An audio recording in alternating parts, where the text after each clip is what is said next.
O maior pesadelo da engenharia de software hoje não é um hacker implacável financiado por um Estado-nação digitando códigos complexos numa tela verde cheia de números caindo. A realidade do cenário de tecnologia agora, em 2026, é muito menos cinematográfica e, sinceramente, infinitamente mais assustadora. Com certeza. É muito mais banal, né? Exato. A porta de entrada para uma crise colossal não foi um supervírus super sofisticado. Foi, na verdade, um desenvolvedor exausto. Um cara instalando um assistente de inteligência artificial de uma startup desconhecida só para resumir a pauta de uma reunião corporativa chata. E a nossa investigação profunda de hoje mergulha na catástrofe que atingiu a Vercel, que é a gigante da infraestrutura por trás daquele popular framework, o Next.js. E o nosso objetivo aqui é desvendar como essa obsessão cega do mercado por produtividade, sabe, essas ferramentas mágicas de IA, acabou criando uma vulnerabilidade sistêmica global. E o mais louco é que isso afeta até organizações que nunca fecharam um único contrato com a Vercel na vida. O que a gente presenciou nesse caso e que fica muito claro cruzando essas fontes é basicamente o colapso do paradigma moderno de segurança em nuvem. A indústria de tecnologia passou a última década construindo fortalezas digitais absurdamente complexas ao redor das aplicações principais, sabe? Investindo milhões em firewalls. Exato, milhões em detecção de intrusão, segurança de borda, tudo isso apenas para deixar uma porta dos fundos totalmente escancarada. Certo, vamos destrinchar isso aí. Porque para dimensionar o tamanho do problema, a primeira coisa que a gente precisa desmistificar é como essa invasão inicial realmente aconteceu. A quebra de expectativa é fundamental aqui, porque todas as suposições clássicas sobre ataques cibernéticos caem por terra. Não teve força bruta? Nenhuma. Ninguém fez phishing contra o CTO para adivinhar uma senha fraca, tipo senha 123. Pois é, o que ocorreu foi o que a gente chama na área de vetor de ataque indireto. Foi através de uma integração de terceiros no Google Workspace. Algum funcionário instalou um aplicativo de IA, daqueles genéricos, para ler e-mails e ler arquivos do Google Drive. Tudo em nome da tal produtividade que o mercado tanto exige. Nossa! É como se a pessoa instalasse a fechadura biométrica mais cara, mais inviolável e tecnológica na porta da frente de casa, mas aí entregasse a chave mestra para um passeador de cães desconhecido que passou na rua. E esse passeador logo em seguida perde esse molho de chaves num banco de praça qualquer. É surreal. Essa analogia é perfeita. O mecanismo técnico por trás desse molho de chaves perdido é o conceito de herança de permissões. Isso rola por meio do protocolo OAuth. Aquele botão de autorizar que o pessoal só clica e fecha os olhos. Exatamente. Para entender o perigo disso, a gente precisa olhar para como essas integrações funcionam hoje. Quando alguém clica naquele botão de autorizar aplicativo, o sistema gera um token de acesso. Esse token é essencialmente um passaporte digital. Ele permite que a pequena startup de IA, lá de 12 funcionários, leia documentos ou envie mensagens em nome da empresa gigante que contratou ela. E a empresa gigante acha que está tudo certo. Mas o grande ponto cego do OAuth é que o servidor não faz ideia de quem está segurando o token naquele momento. Ele apenas verifica se o token é válido e abre as portas. Então, os invasores não focaram em atacar a muralha da Vercel. Eles focaram seus esforços em invadir a modesta startup de IA. Que com certeza não tem um orçamento de segurança de uma gigante. Nenhuma chance de ter. Então, ao comprometer a ferramenta de IA, o invasor herdou passivamente e sem soar nenhum alarme todo o acesso de leitura e escrita que tinha sido delegado àquela ferramenta. É aquele clássico botão de aceitar termos e condições que ninguém, absolutamente ninguém, lê antes de clicar. A pressa é tanta, a pessoa só quer que o robô comece a resumir a ata da reunião logo e, de repente, entregou um acesso vitalício à vida digital da companhia inteira. É um atalho muito caro, no fim das contas. Muito. E isso já puxa a nossa próxima questão. Então, o que tudo isso significa? Porque, uma vez que essa porta indireta foi aberta, o que exatamente estava esperando pelos invasores lá do outro lado? A transição de um simples vazamento de e-mails de diretoria para um desastre de infraestrutura global é, vertiginosa. É assustadora, na verdade. Em pouquíssimo tempo apareceu um grupo de hackers muito conhecido, os Shiny Hunters, postando naqueles fóruns obscuros da internet, o Breach Forum, sabe? Eles estavam vendendo o suposto banco de dados interno da Vercel por colossais $2 milhões. 2 milhões? É muito dinheiro para um vazamento qualquer. E aí a resposta oficial do Departamento de Relações Públicas da Vercel tentou passar aquele pano, né? Eles confirmaram o incidente, mas vieram tentar minimizar o estrago. Emitiram notas dizendo que o vazamento afetou apenas um, e eu cito, subconjunto limitado do sistema. É o padrão de gestão de crise corporativa. Mas pera lá, eu quero fazer um pushback firme aqui. Se os caras levaram os tokens do GitHub e do NPM, que basicamente controlam o código que a empresa usa e publica, como a empresa tem a coragem de chamar isso de subconjunto limitado? A matemática do estrago simplesmente não bate com esse comunicado oficial tranquilo deles. Não bate mesmo. O que é fascinante aqui é que essa narrativa do subconjunto limitado foca só em tranquilizar investidor, sabe? Tentar conter a sangria na bolsa de valores. Mas ignora totalmente a natureza qualitativa do que foi roubado. Não roubaram o cardápio da cantina. Exato. O espólio não era a planilha de férias do RH. O que eles colocaram à venda incluía tokens de publicação do NPM, tokens de acesso do GitHub, acessos a sistemas internos como o Linear e as mais preciosas de todas, as variáveis de ambiente dos clientes. Nossa, as variáveis de ambiente. Isso é o coração do negócio. É o cofre. Para quem não está tão imerso no dia a dia do código, as variáveis de ambiente são os segredos mais profundos de qualquer aplicação rodando na internet. Lá estão as chaves de acesso irrestrito aos bancos de dados, tem os tokens da Stripe para processar pagamentos, credenciais de APIs externas que têm altíssimo privilégio. A diferença é brutal. Entender isso é fundamental, porque invadir o servidor de um comércio eletrônico comum, tipo uma lojinha online, é como arrombar uma casa e roubar os móveis daquela casa específica, certo? Certo. Prejudica a casa, mas fica por ali. Mas invadir a Vercel, cara, é como invadir a própria fábrica metalúrgica que forja a chave mestra de centenas de milhares de outras residências. Clínicas de saúde, fintechs, startups globais. A Vercel opera como um repositório centralizado de credenciais vitais para muito do desenvolvimento web hoje. Exatamente. Quando uma startup inovadora hospeda o projeto lá na Vercel, ela inevitavelmente está confiando as senhas do banco de dados dela àquela plataforma. Então, um comprometimento no topo dessa cadeia, lá na fábrica de chaves, irradia instantaneamente para todos os elos inferiores. O que nos joga direto para a consequência mais aterrorizante dessa história toda. O terror de 2026.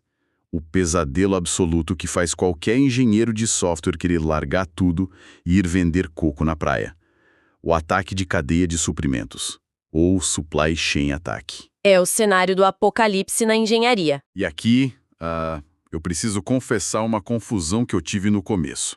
Quando a gente ouve que os tokens de publicação lá do NPM foram roubados, a primeira pergunta que vem à mente é: por que isso importa para um grande banco ou para uma seguradora de saúde gigante?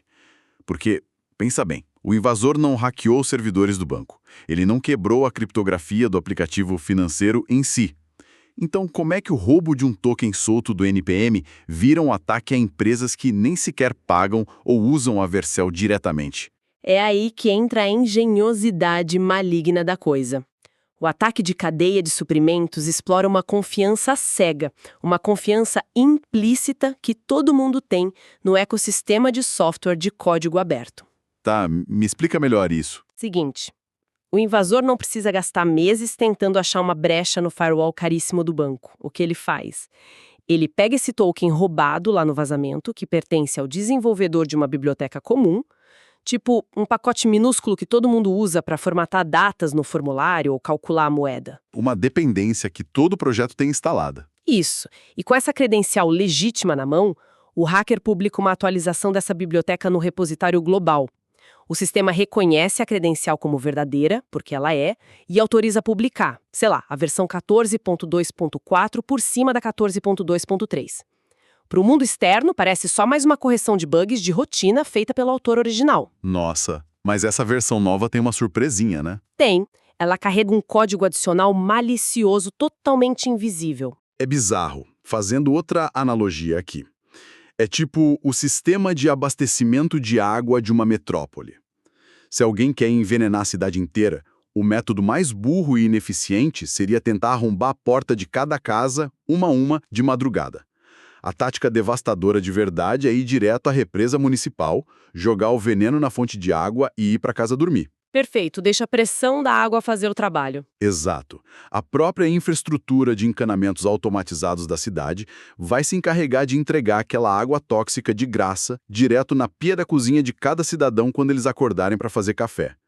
E, na engenharia de software atual, esses encanamentos automatizados têm um nome bem específico, não é? Sim, são as famosas pipelines de CI/CD, a integração contínua e a entrega contínua. A gente passou anos otimizando a velocidade em que o software é lançado. O mercado exige que seja rápido.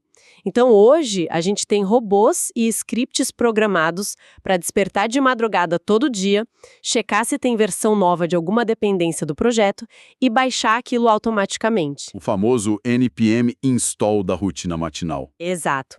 Em questão de 6 a 8 horas, milhares de pipelines de empresas enormes baixam o código envenenado. E a tragédia é que não tem um olho humano ali. Ninguém para a máquina para revisar o diff, a diferença de código entre a versão velha e a nova, antes de jogar em produção. E o pior de tudo é que esse veneno é super camuflado. A investigação do caso mostra que não estamos falando de um software pesado, gigante, que vai travar o servidor, consumir toda a CPU e disparar as sirenes da equipe de segurança. Nada disso. Não é cirúrgico. É um script minúsculo. A gente está falando de, talvez, 10 linhas de JavaScript meticulosamente escondidas no meio de um diretório que tem 10.000 arquivos legítimos. É uma agulha num palheiro. E é um código inativo. Ele foi desenhado para acordar só no exato milissegundo em que a aplicação principal inicia. A única missão dele na vida é escutar a memória, capturar as variáveis de ambiente, as chaves bancárias, os segredos da Stripe e enviar isso na surdina para um servidor lá fora, num paraíso fiscal cibernético. E o que dá mais raiva é que isso é totalmente invisível para os testes de segurança automatizados da empresa. E se conectamos isso ao cenário maior, a gente percebe que o mercado se recusa a aprender com a própria história. Verdade, porque já deu ruim antes, né? Já. O precedente mais histórico e notório foi em 2018, no caso do pacote EventStream. A diferença é que lá foi engenharia social pura, não foi roubo de tokens ou ALF. Mas o estrago é a mesma lógica. O mantenedor original do projeto trabalhava de graça, estava sobrecarregado, exausto. Aí um completo estranho mandou um e-mail super educado oferecendo ajuda voluntária. O golpe tá aí, cai quem quer. Caiu. Aliviado, o criador passou os direitos para o cara. Durante meses, esse novo colaborador prestativo foi inserindo fragmentos de código super devagar. O alvo era roubar a carteira de Bitcoin. E isso ficou rodando em milhares de projetos globais sem ninguém notar por muito tempo. O ataque de agora, de 2026, com o roubo da Vercel, basicamente ele eleva essa ameaça do EventStream para uma escala industrial automatizada. A realidade nua e crua é que hoje quase ninguém escreve 100% do próprio código. É muito raro. A gente roda aplicações corporativas bilionárias que são verdadeiras gambiarras, costuradas e conectadas a 400 dependências obscuras. E quem mantém essas dependências? Pessoas aleatórias espalhadas pelo mundo, fazendo isso de graça, no fim de semana, às vezes programando de madrugada com uma criança chorando no colo. O pilar de segurança de um banco enorme muitas vezes repousa no ombro de um dev open source que não dorme direito há 3 anos. Essa é a realidade da infraestrutura digital invisível. O que puxa uma crítica fortíssima para as lideranças técnicas e para o estado do mercado agora. Isso cria uma falsa sensação de segurança bizarra. Nós estamos tão desesperados por atalhos, por essa mentalidade de colocar IA em tudo, que a gente troca a segurança de bancos e dados globais para um robô que resume nossa pauta da manhã. Sério mesmo? Vale a pena esse risco? Essa é a grande armadilha. A cultura corporativa consolidou uma ilusão muito perigosa nos últimos anos. Criou-se no mercado a premissa de que o dinheiro de investimento, aquelas rodadas milionárias do Vale do Silício, garante a segurança da startup. O pessoal acha que se tem grana de venture capital é seguro. Exato. O CTO olha lá que a startup de IA levantou 30 milhões e pensa: eles devem ter auditoria rigorosa. Mas não. O foco do investidor é tracionar o usuário rápido, é hipercrescimento. A governança de segurança fica para depois. O famoso front-enzo, o cara que quer plugar a inteligência artificial até na cafeteira do escritório. Ele mesmo, o profissional desesperado por conveniência, que quer usar o robô para gerar código fácil, resumir o Slack, mas que não entende o princípio do menor privilégio. Ele não pensa nas consequências de entregar permissão de leitura e escrita corporativa para uma empresinha de 12 funcionários. A conveniência simplesmente atropelou a governança. Atropelou legal. E diante dessa represa que já está envenenada, a resposta de quem está ouvindo a gente não pode ser só sentar no canto e chorar de desespero. Definitivamente não. Porque, depois de detalhar essa gravidade toda, aqui é onde a coisa fica realmente interessante nas fontes que a gente analisou. Existe um plano de contenção. As ações de sobrevivência extraídas diretamente de quem está lidando com isso nas trincheiras. E o curioso é que o plano de ação não é sobre comprar um super software de defesa israelense de 10 milhões de dólares. A ação primária esbarra na nossa burocracia do dia a dia. É por higiene, né? Higiene. O primeiro passo é o rotacionamento imediato e emergencial de chaves. A orientação é assumir que o barco afundou. Considera todos os segredos que estavam na Vercel como já expostos. E aí o que a empresa faz? Vai ter que revogar tudo. Entrar na AWS, no painel da Stripe, no banco de dados, cancela a chave velha e gera uma chave criptográfica nova. Não pode ter preguiça, tem que invalidar tudo que estava naquele ambiente. E a segunda parte, que pega muita gente de surpresa, é a revisão dos tokens do GitHub e do NPM.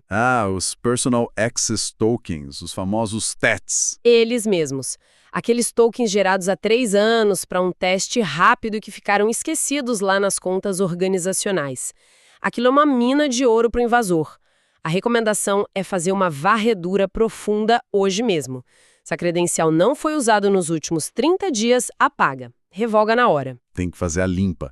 E essa auditoria toda nos leva para a dica número 3, que eu achei fantástica, principalmente para a higiene do Google Workspace. O conselho mais pragmático é não convocar uma daquelas reuniões insuportáveis de comitê de crise que duram 4 horas para decidir nada. Não dá tempo para isso no incidente de cadeia de suprimentos. Exato. A recomendação da fonte é ir direto para o canal de Slack da empresa e perguntar: galera, quem foi que instalou aquele app revolucionário de IA mês passado e por que ele está lendo todos os nossos e-mails corporativos? Se a resposta for: é só para testar, ou ninguém souber justificar o porquê daquilo precisar de acesso amplo, o administrador tem que ir lá e revogar o acesso em 5 segundos. Tira a chave da mão do passeador de cães. E junto com essa limpeza vem a regra de ouro número 4, que as pessoas teimam em ignorar, a autenticação multifator. Ligar o 2FA, o MFA em absolutamente tudo. GitHub, NPM, Vercel, infraestrutura na nuvem, tudo.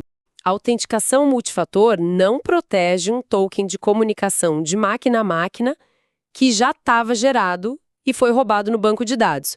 A máquina não tem como pegar um celular e digitar um código de SMS, certo? Faz sentido. Mas o 2FA garante que, se o atacante tentar usar senhas roubadas de desenvolvedores ou de administradores para tentar fazer login no painel principal, ele é barrado. Ele não consegue entrar lá para gerar chaves novas com ainda mais poder ou alterar regras de infraestrutura. É a blindagem essencial do controle mestre. Entendi. Agora, a quinta e última ação recomendada é talvez a mudança cultural mais pesada. É para neutralizar de vez a ameaça da água envenenada chegando nos canos automáticos. E exige resgatar as boas práticas de uma geração anterior de programadores. Os veteranos, né? Que hoje olham para isso e falam: a gente avisou. A regra é evitar atualizações automáticas cegas. Tem que usar os benditos lock files de forma decente. O lock file é aquele arquivo de texto que fixa a versão exata de cada pedaço de código. Se o robô tentar puxar a versão 14.2.4 em vez da 3 e o hash criptográfico não bater, o sistema barra a instalação na hora. O encanamento fecha. Exatamente. O uso do lock file impede que a máquina decida sozinha. E, indo além, tem que forçar um ser humano a ler o diff, a sentar a bunda na cadeira, olhar a diferença das linhas de código que mudaram na atualização e aprovar conscientemente antes de deixar aquilo rodar. É reestabelecer o elemento humano como guardião da porta do servidor. Isso gera atrito? Sim, claro que gera. Mas esse atrito que a metodologia ágil tanto odeia, na verdade é o que salva empresas de quebrarem num ataque desses. Isso tudo não é sobre reinventar a roda ou comprar ferramentas revolucionárias. É só higiene digital básica mesmo. É básico. As ferramentas automatizadas deixaram a nossa indústria tão mal acostumada, mas tão mimada pela conveniência, que as pessoas simplesmente esqueceram de higienizar e auditar as próprias conexões. A gente ficou preguiçoso, essa é a verdade. E isso serve de resumo para a nossa jornada de hoje, né? Nós começamos a nossa investigação olhando para um evento que parecia ser só mais um vazamento chato de dados de uma empresa da moda. Mas a gente acabou descobrindo uma falha em cadeia absurdamente profunda. Uma rachadura capaz de paralisar e envenenar milhares de outras empresas pelo mundo. Tudo por causa da nossa dependência crônica e excessiva em ferramentas de produtividade mágicas e nessas IAs que não passam por nenhuma auditoria séria. E isso levanta uma questão estrutural muito importante para a gente pensar daqui para frente. Uau! Se a gente observar bem, toda a nossa infraestrutura tecnológica atual, e aqui eu falo de serviços financeiros, sistemas logísticos, bancos de dados hospitalares, toda essa infraestrutura gigantesca está escorada, nesse exato momento, numa rede totalmente invisível de confiança mútua. Então, fica a reflexão. Chegará um momento em que a nossa busca desenfreada, quase obsessiva, por produtividade extrema e atalhos, se tornará, de forma muito irônica, a maior ameaça de colapso de todo o progresso da própria tecnologia. Uau! É um pensamento de tirar o sono de qualquer líder técnico, o motor da inovação virando o botão de autodestruição. É com esse alerta pesado na cabeça que a gente encerra a nossa imersão de hoje. Fica o nosso convite implícito para que todo mundo continue questionando e auditando as tecnologias mágicas que plugaram no dia a dia. Tem que abrir os olhos. Valeu pela companhia na investigação e até a próxima análise profunda.